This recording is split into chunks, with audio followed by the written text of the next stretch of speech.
welcome to day 2, chapter 2 of Romans. I'm going to read a couple highlights from chapter 2 here. So we're going to start just in the very beginning with verses 1 through 4. So you may think you can condemn such people, but you are just as bad, and you have no excuse. When you say they are wicked and should be punished, you are condemning yourself. For you who judge others do the very same things.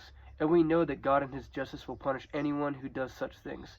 Since you judge others for doing these things, why do you think you can avoid God's judgment when you do the same things? Don't you see how wonderfully kind, tolerant, and patient God is with you? Does this mean nothing to you? Can't you see that his kindness is intended to turn you from your sin? That's the first highlight I wanted to go over. That is Paul with some direct wording for the church in Rome here.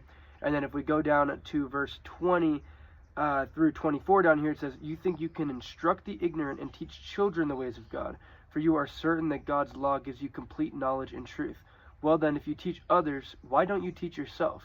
You tell others not to steal, but do you steal? You say it is wrong to commit adultery, but do you commit adultery? You condemn idolatry, but do you use items stolen from pagan temples? You are so proud of knowing the law, but you dishonor God by breaking it. No wonder the scriptures say the Gentiles blaspheme the name of God because of you. So, as you guys can see, chapter 2 thus far has a repeating theme of Paul calling out the hypocrisy in the church, calling out those who preach the law but don't live by it.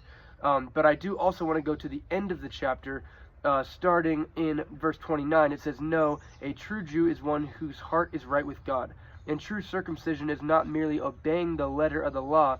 Rather, it is a change of heart produced by God's Spirit. And a person with a changed heart seeks praise from God, not from people. So, seeking praise from God is obeying the law even when other people are looking down on you for obeying what the Word of God says to do. And it's also obeying the law to impress God and not to impress other people. Anyways, that's Romans chapter 2. Follow for part 3. Day 3, chapter 3 will be tomorrow. Like I said, we're doing one chapter of Romans a day for 16 days till we read the whole book. Let's get it. I'll see you guys next time.